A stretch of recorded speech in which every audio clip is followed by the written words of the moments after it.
Hi everyone! Lee and I have always wanted to spend the summer at Bahia de Los Angeles on the opposite side of the Sea of Cortez. And it always seems like something comes along that thwarts our plans.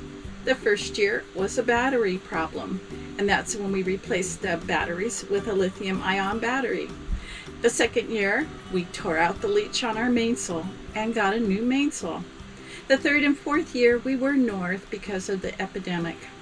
And this year, it seems like we're jinxed. The summer heat was starting to settle in, and it was no longer comfortable to sleep in the cabin. We were in the middle of provisioning for our trip across the sea when I began to have doubts about our Engel fridge freezer. The old battered Engel that came with the boat and lives in the V-berth hallway was much more energy efficient and reliable than the built-in countertop fridge located next to the engine. We had stopped using the countertop and use it instead as storage for rags and beer.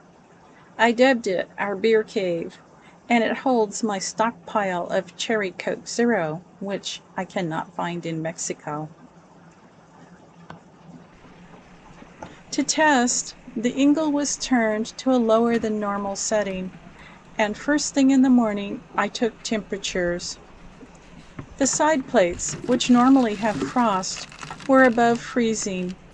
The gasket is starting to deteriorate, and items on top were worrisomely warm. With these conditions, we would be hesitant to store perishables long term. So why were we concerned, and what was the big deal about Bahia de Los Angeles? BLA is a remote village with minimal provisioning, isolated anchorages, a hurricane hole, clear water, whale sharks, and with the over 3,000-foot deep channel, it has, even now, the coolest water in the sea. It is also a summer cruiser hangout, and we wanted to experience it. Even though there was a lot of dog hair and crud inside the Engel compressor, the coils were relatively clean, and the blondie hair removal project didn't seem to make a difference. We did find the Engel worked better with AC rather than the DC, but to have it work adequately, it was necessary for it to run 24 hours a day with a hefty power draw. Now, the way I see it, we have two choices, and it's getting repaired. It's a really old Engel, but it doesn't even have the display on it, or we buy a new one. Either way, it's a trip north to do it, and you just need to look up on the computer so we can get it right away, so we don't have a 10-day turnaround or something. Yeah. After a lot of discussion, the order for a new Engel was placed with scheduled delivery to our friends in Arizona, and while we were waiting for it to be delivered, we decided to go sailing. We had an aborted departure due to a barnacle-encrusted prop. A hastily summoned diver dispatched that problem while the awningless cabin reached a blistering 98 degrees. The next day was a different story. We're finally underway, away from the dock. Such a great feeling, and Lee is down below starting work on the water maker. With the southerly weather, I would have liked to have dropped the hook at Isla Pájaros for the protection it affords, but I wanted to go swimming, and Pájaros is too close to Guaymas Harbor for swimming. So off to our usual anchorage at Catalina, which for summer conditions is a fair weather anchorage. But I could swim, and Blondie could romp the beach, and for a non-water dog, she definitely gloried in the tepid water on a quest for fish. She was not successful, but was a happy, tired dog in the afternoon while I read and Lee played a game. We wanted to stay for days, but there were literally clouds on our horizon.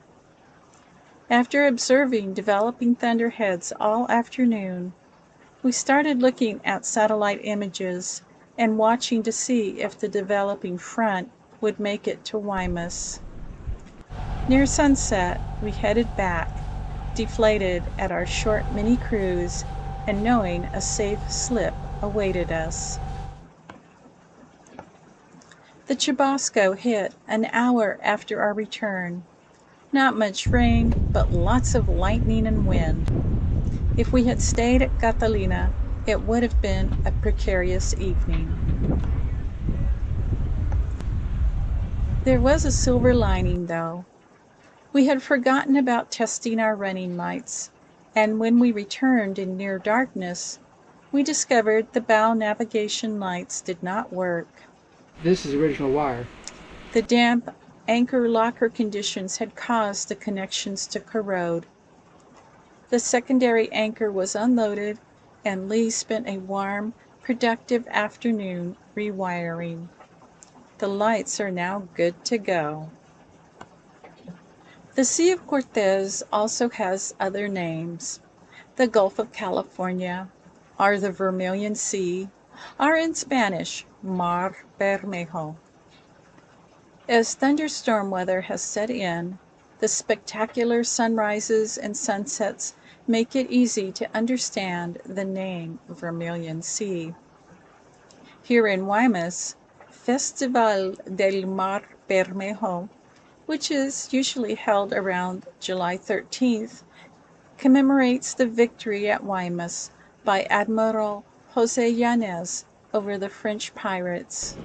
It is 5 days of music and folkloric dancing, and at the marina we got to hear it all. Almost nightly now, thunderstorms generate on the mainland side of the sea, and it makes me leery of anchoring out on this side of the sea.